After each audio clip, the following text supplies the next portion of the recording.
Our gospel lesson is from the Gospel of Matthew. We are in chapter 13, and the verses are a little different than what I put in the bulletin. We're starting in verse 24. In my Bible, it is entitled The Parable of the Weeds. Jesus told them another parable. The kingdom of heaven is like a man who sowed good seed in his field. But while everyone was sleeping, his enemy came and sowed weeds among the wheat and went away. And when the wheat sprouted and formed heads, then the weeds also appeared. The owner's servants came to him and said, "Sir, didn't you sow good seed in your field? Where then did the weeds come from?" "An enemy did this," he replied. And the servants asked him, "Do you want us to go and pull them up?" "No," he answered, "because while you are pulling the weeds, you may root up the wheat with them. Let both grow together until the harvest. At that time I will tell the harvesters, first collect the weeds and tie them in bundles to be burned, then gather the wheat and bring it into my barn." And now we're moving to verse 36, the parable of the weeds explained. "And then he left the crowd and went into the house. His disciples came to him and said, 'Explain to us the parable of the weeds in the field.' And he answered, 'The one who sowed the good seed is the Son of Man. The field is the world, and the good seed stands for the sons of the kingdom. The weeds are the sons of the evil one, and the enemy who sows them is the devil. The harvest is the end of the age, and the harvesters are angels. All the weeds are pulled up and burned in the fire, so it will be at the end of the age. The Son of Man will send out his angels, and they will weed out of his kingdom everything that causes sin and all who do evil. They will throw them into the fiery furnace, where there will be weeping and gnashing of teeth. And then the righteous will shine like the sun in the kingdom of their Father.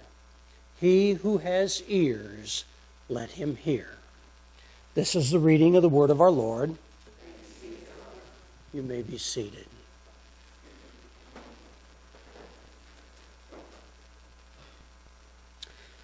Well, I entitled this Church Hurts, and maybe sometimes church hurts. Before I begin, I want to make it clear that this is mostly about what you do right. And it's also a reminder of what could go wrong in a congregation. But the one thing this is not is about what you are doing wrong. Okay? All right. We need a reminder once in a while. This is a quote by Van Royen. And Van Royen says this: "The greatest hindrance to Christianity is churchism." Yeah, churchism. We sometimes create a culture within these walls that is impenetrable by other people. They find it very hard to become a part and to be part of this family. I'll call it family because of it's easy for a church to take on closed systems that aren't intentionally keeping people out, but unintentionally do keep people from being a part of it. Jesus had a problem with that in his time, and he kind of let the Pharisees know that there was issues there. The Pharisees were the leaders of the church in Jesus' time. Jesus accused them of tithing but not giving any mercy to anyone else, not extending any grace to anyone else. not being faithful themselves. They required faithfulness from the people, but then they weren't faithful themselves. He accused the Pharisees of wanting to look good on the outside, right? So that everybody perceived them as righteous and perfect somehow. But then on the inside, there was evil. He accused them of not being willing to accept responsibility for past wrongs. And this speaks to the connectedness that we have. I'll spend a little more time on that in a minute. He also accuses the Pharisees of continuing to hurt those that God has sent to be a part of the church. One of the things that I think this congregation maybe knows better than any congregation I've ever served is that this moment in time doesn't stand alone, right? This day of worship, this time of fellowship, this particular group of people, the crowd that is assembled here, we don't do that in a vacuum. We do that as part of a continuing line that has been going on, in our case, for 140 years, right? 140 years and one more worship. Yeah. We're part of that. And as a result of being part of that connectedness that we have with those who came before, and I'll even say with those who come after, all right? We're just one cog in this gear, if you will. Because of our connectedness with them, we share a mutual responsibility with them. That's hard. Because when somebody has been hurt in the church, and it happened 10 years ago, it's pretty easy to say, I didn't do that, right? I didn't do that. But in the reality, we're connected to those who did do that. And the person who was hurt in a church won't differentiate between you and the person that hurt them. Right? Oh, you go to that church, and the memories will come back of how they were hurt. So we carry a responsibility in that because of our connectedness throughout the age. This is in a medieval manuscript that was discovered. So medieval, what's that, 1600s, something like that? And this was written in that manuscripts. The quote is this: the church is something like Noah's Ark. If it weren't for the storm outside, you couldn't stand the smell inside. Have you ever heard that before?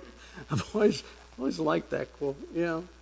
Can't imagine what it smelled like in that ark, but some people will not grace our doors, will not come into our sanctuary because of those bad memories that they have from the past. And there's other reasons, by the way. A lot of times it's just fear. You know, we can live in fear or we can live in faith. They're the opposite things. We idealize the church. We like to think it's perfect. We like to think it has all the answers. We like to think the church can meet our every need. I've got questions, and so I go to church to get the answers. I have needs. I go to church to get them fulfilled. And if I don't get the answers and I don't get the needs fulfilled, what happens? At the very least, I'm disappointed, right? But also might be hurt by that. Sometimes we expect so much of the church. because we over-idealize early church. How many times have you heard preachers talk about the Church of Acts? A lot of times if we would just return to the Church of Acts, everything would be fine in here, right? Honestly, I can say I've never said that, because before I ever started serving a church, I went to seminary, and we studied the Church of Acts pretty carefully, and the one thing I learned was they weren't perfect either. You know, most of that New Testament is letters to the Church of Acts, and those letters are addressing all kinds of problems within the Church of Acts. Paul planted the churches, and then he managed them, tried to manage the expectations and the issues that came up from afar through letters. And the letters, some of them at least, we have copies of. They're called the epistles, and they're in the New Testament. So, one time somebody said to Charles Spurgeon, "I'd become a member of the church if there weren't so many hypocrites in it." And Spurgeon replied, "Come on in, brother, one more won't matter." The church is made up of imperfect people, right? Yeah. So it won't ever be a perfect institution. And I honestly wonder how comfortable we would be if it were a perfect institution. If we were to walk into the church and everything was absolutely perfect, I'd struggle personally. Have you ever been to a dinner? You're invited to this formal dinner. You got to wear a tux or an evening gown, and when you're seated at the table, your name is there, and there's more silverware on each side of that plate and across the top than you've ever seen in your life. There's 3 goblets. There's a little bowl of water next to it. I don't know about you, but when I get into those settings, I feel kind of uncomfortable.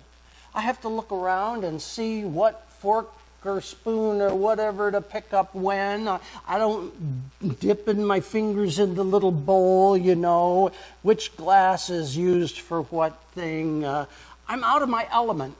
I'm uncomfortable. We are imperfect people. Imagine attending a perfect church. Would you feel a little out of your element? I would. I would in a heartbeat. Uncomfortable. And a lot of people are uncomfortable in the church because they think it's a perfect institution, and they know they're not. Can you imagine? Now, those of us that grew up in the church, we know better, right? Yeah.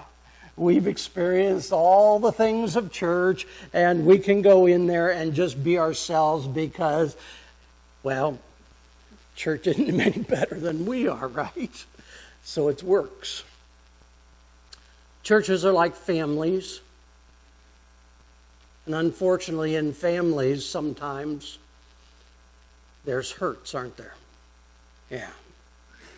Hurts happen in families just like hurts happened in church families. Some churches have really rigid boundaries within the church. And because of those boundaries, they don't permit easy access. And it's kind of like trying to penetrate a family. You know, if you're suddenly engaged to a member of the family and you're brought to the family table, you might not always be immediately accepted, right? And if you're new to the church, you may not feel immediately accepted. Now, by the way, I want to tell you, this congregation does it as well as anybody I've ever seen, and that's the truth. You really do accept new people quite well, but it's easy to not do that. Some families are closed families, and closed families tend to be more dysfunctional.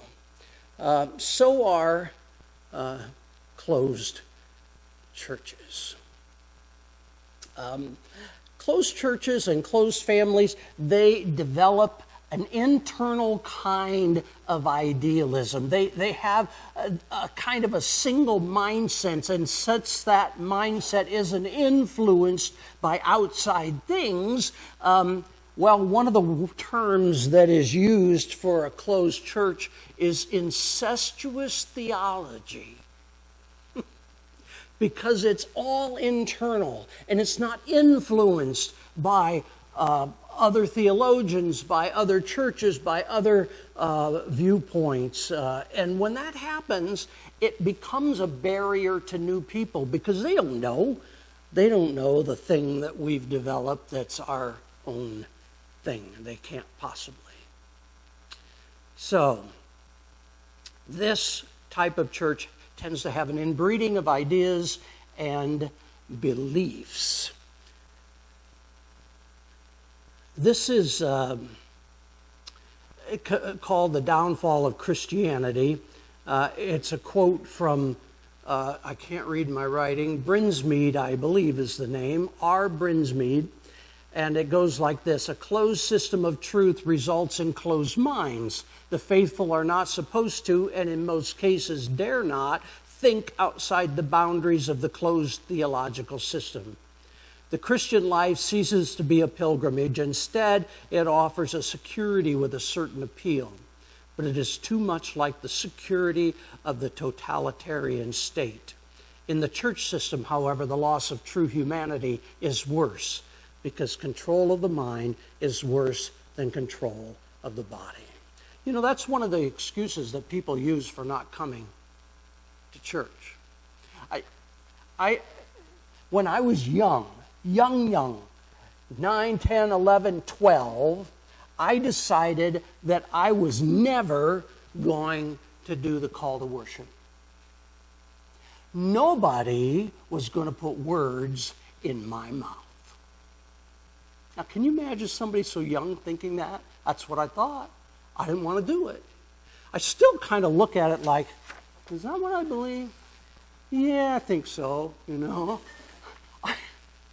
So there's people who don't come to church, who don't want to come to church because they're afraid that the church will contaminate them in some way. We need to be careful we don't do that. I may have told you before, because this is such a powerful thing in my mind, driving past a church on a rural country road one time, and there was a sign, a billboard really, in front of the church. It must have been, I don't know, 15 by 20 foot wide, sitting in front of this church. And it said, we are a Bible-believing, I can't remember the details, but it had 20 bits of doctrine on there that went on and on and on. And I thought, well, that doesn't leave room for anybody to be a part of it, you know? In other words, before you walk through these doors, you must believe all this. And if you don't believe all this, don't even bother. That's the way I read the sign. We need to be careful that we are open to a variety of beliefs. An open, healthy church is flexible. It's open to new ideas. It's open to new members. It looks closely at themselves. It's a church that's willing to laugh at themselves. It's a church that's not threatened by those who think differently than them. It's a church that accents what is good and leaves behind what is bad. The problem with the Pharisees was they didn't practice what they preached. They put heavy demands on the individual people. They made up their own laws and rules. They neglected justice, mercy, and faithfulness. And Jesus had a problem with all that. Yeah, he didn't like that at all. In fact, it made him angry. God can get angry. Yeah, made Jesus angry. And the overturning of the tables in the temple, yeah, that was one example of it. So here's church at its best. Church at its best. We accept one another. Yeah.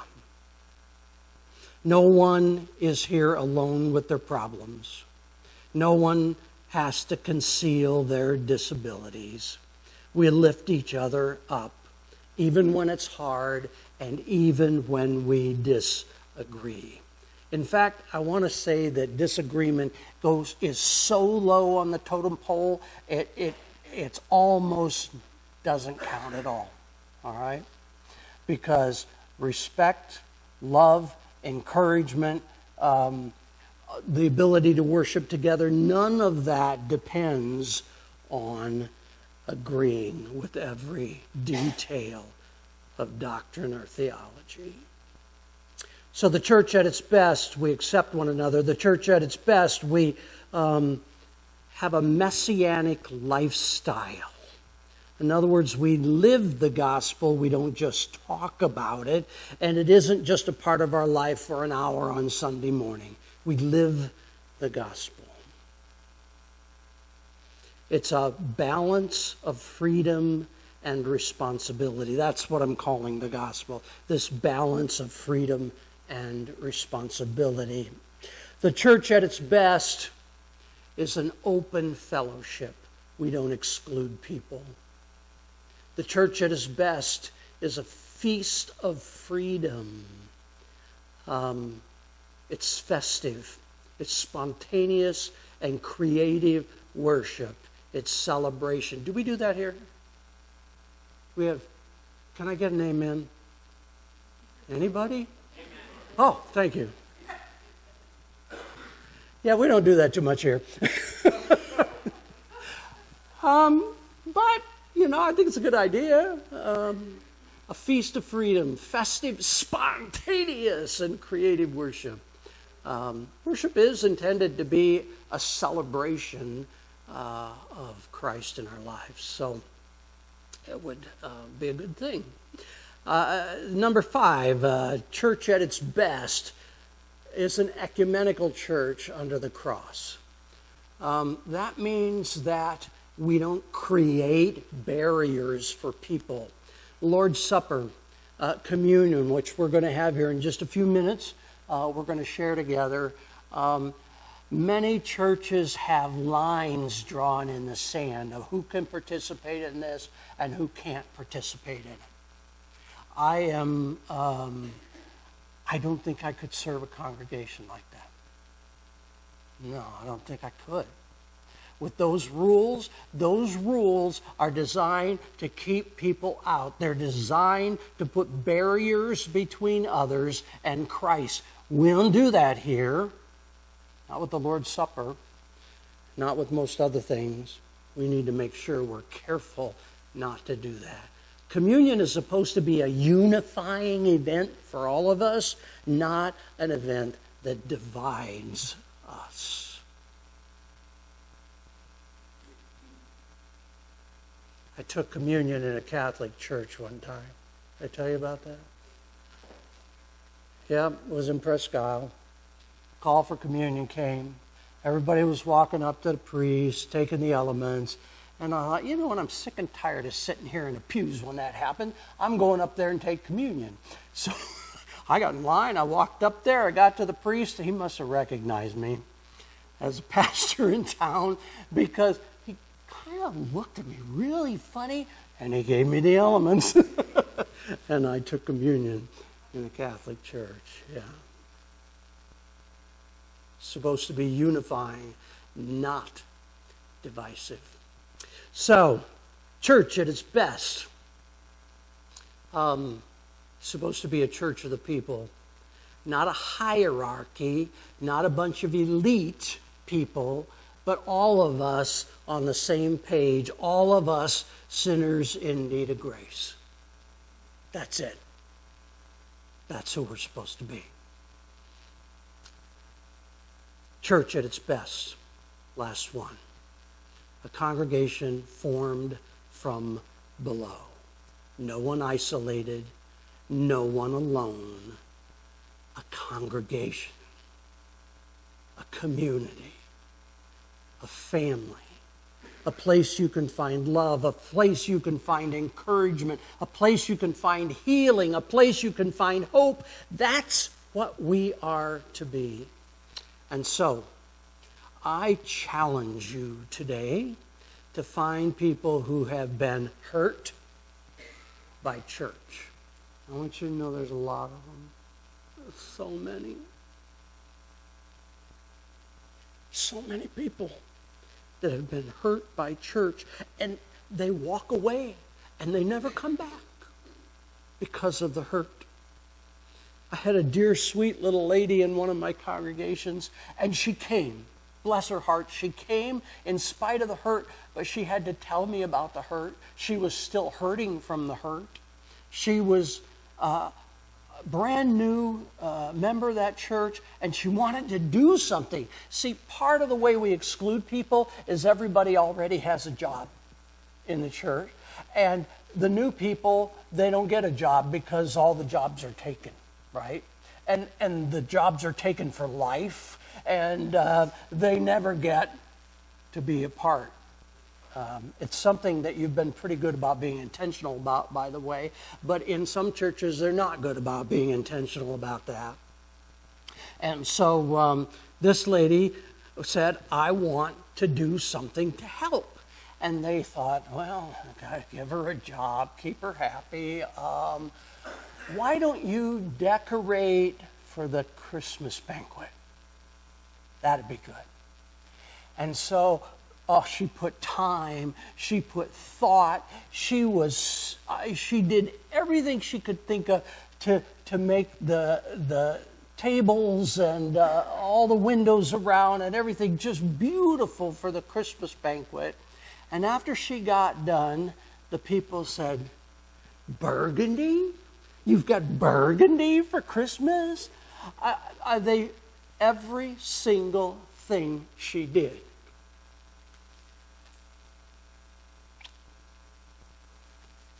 Yeah, they found something wrong with it. Every single thing. And Mary, she's about 3 foot tall. Little gal. And she's gone now, by the way. But Mary was a trooper. She stuck it out anyways, in spite of having gone through that. So, the challenge is to find those who've been hurt and to attempt to remove the barriers. One way to do that is to listen to them. You don't have to agree with them. Just listen to them. Hear them. Make them feel heard. Help them to understand there's good and bad in church. This is the piece that I was telling you about. We're all connected. They got hurt 10 years ago. We can apologize. I'm sorry that happened to you. You know, it isn't always like that. I've had some wonderful experiences in that congregation or in another congregation. Don't give up on church just because of what happened to you. Apologize.